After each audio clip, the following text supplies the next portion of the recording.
गुरु का प्रणाम करते हैं, स्नान करते हैं, गुरु स्नान कर लेते हैं, उनके लिए पुष्प लेने चले गए। पुष्प वाटिका में पुष्प लेने जाते हैं तो देखते क्या है कि एक दिन हो गया, दूसरे दिन हो गया, तीसरे दिन होगा, वही पुष्प वाटिका है वहां पर। और माता सीता जानकी जी अपने सहेलियों के साथ उसी पुष्प वाटिका में आकर के पुष्प को चुनने आती थी रोजाना। गौरी का पूजन करती और अपनी सहेलियों से गौरी का पूजन करके चली जाती पुष्प वाटिका में। एक दिन, तीसरे दिन जब ये दोनों भाई अपने राजकुमार वहां चले गए तो एक दिन उनकी सहेलियों का निगाह भगवान राम पर पड़ा। तो एक सहेली देखती है, दूसरी भी कहती है, अरे जरा देखो तो सही, कितने सुंदर बालक, ऐसे लगता है कितने कोमल राजकुमार कहां से आए हैं और बगिया में ये फूल पुष्प की बगिया में विचरण करते हैं।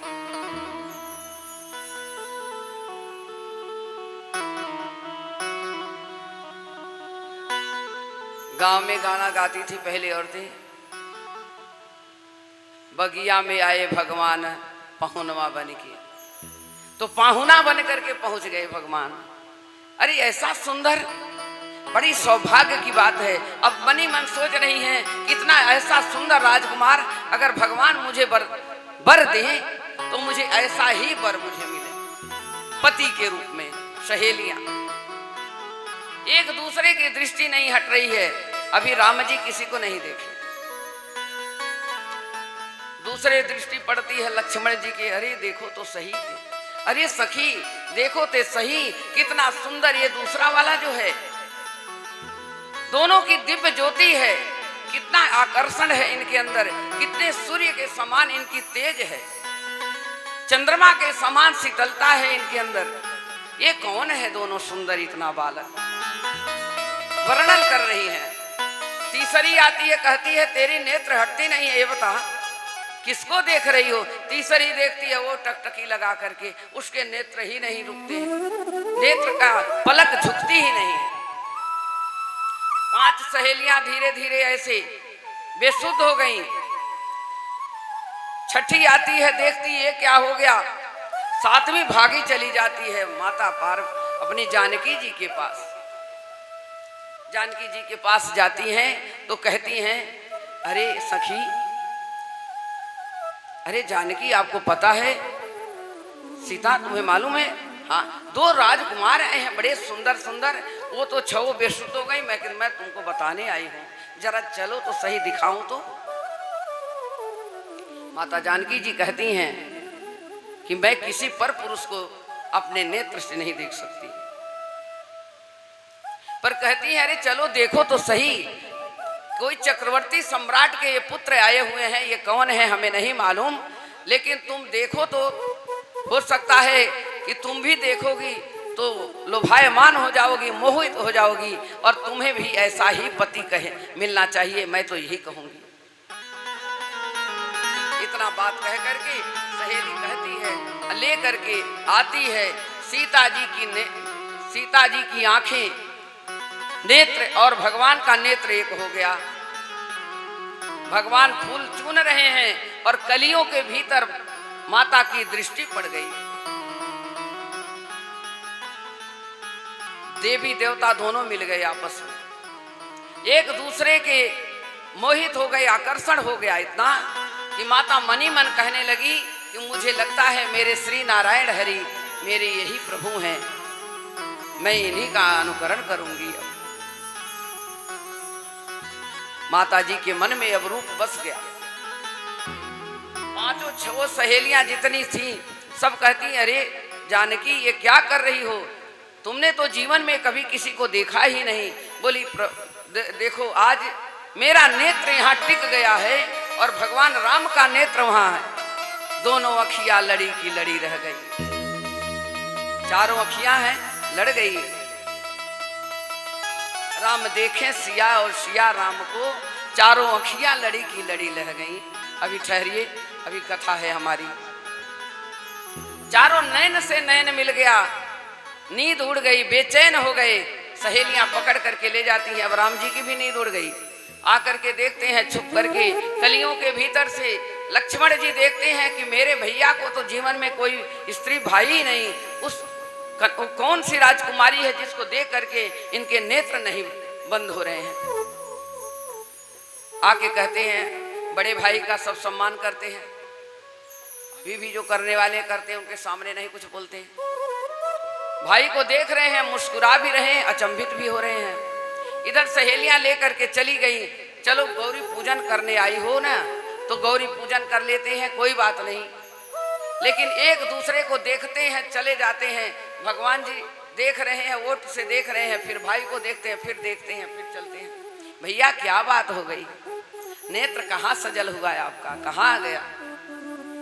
कोई बात नहीं लक्ष्मण, चलो कुछ तो बात है, क्योंकि राजकुमारी पर इनकी निगाह पड़ गई थी। कोई देवी तो है ये, कभी जिसको नेत्र उठा के नहीं देखे, आज मेरे भैया की नेत्र कैसे पड़ गई? किसी औरत के ऊपर, किसी स्त्री के ऊपर दृष्टि ऐसी तो नहीं पड़ती, कुछ तो बात है।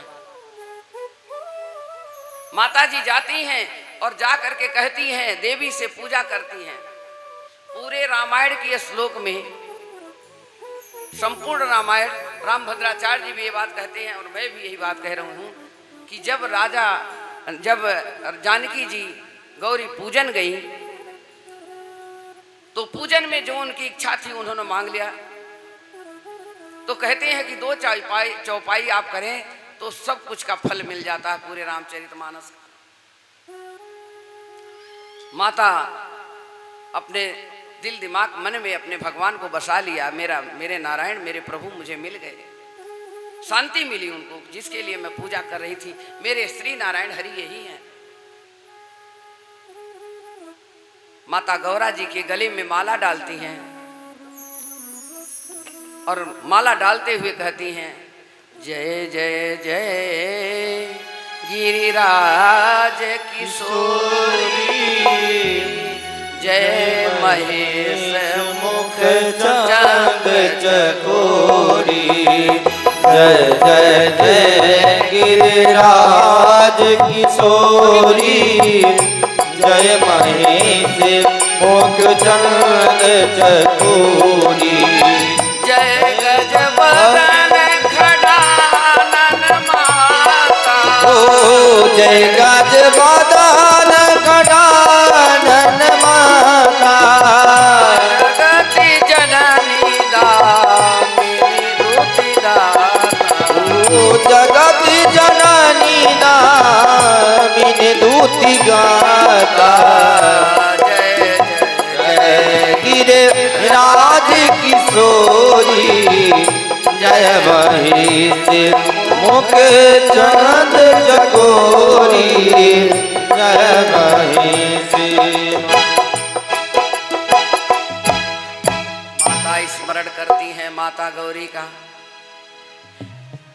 फिर इतने में क्या देखती हैं, माँ नेत्र को सजल करके अपने राजकुमार को, जिस उन्होंने जान गए श्री नारायण हरि हैं, हृदय में बसा लिया। उनके स्वरूप को कहती हैं, हे माँ मुझे ऐसा वरदान दो कि मेरे यही पति बने। अब माँ गौरी जी सोचने लगी कि बात तो सत्य है, आप अधिष्ठात्री हैं, अन्नपूर्णा देवी हैं, पालन करने वाली हैं, और आज मुझे मेरे वरदान को पूर्ण करिए माँ, क्योंकि राजा जनक जी धनुष यज्ञ स्वयंवर करने वाले हैं और उस स्वयंवर को हम जान रहे हैं कि कोई उठाने वाला नहीं है। माता गौरी जी जान गई मन की बात। इतने में माता गौरी जी को जो उन्होंने माला पहनाया है और वही माला माता सीता जी के गले में आके पड़ जाता है। बोलो सीता माता की जय। आशीर्वाद मिल गया, तथास्तु हो गया। तब माँ कहती हैं क्या, सुन सिया सत्य आशीष हमारी, हे सिया सत्य आशीष हमारी, हो जय मन कामना तुम्हारी, हो जय यही मन कामना तुम्हारी। तुम्हारी कामना पूर्ण हो माता सीता जी। एक दूसरे को जैसे राम जी को गुरु भगवान शिव जी ने बना लिया, शिव जी ने गुरु बना भगवान राम को, ऐसे माता एक दूसरे से बात कर रही हैं। जाओ मैंने आशीर्वाद दे दिया, तुम्हें श्री नारायण ही तुम्हारे पति बनेंगे, वही तुम्हारे पति हैं। यज्ञ का धनुष कोई नहीं तोड़ सकता इनके सिवाय। माँ ने आशीर्वाद दिया,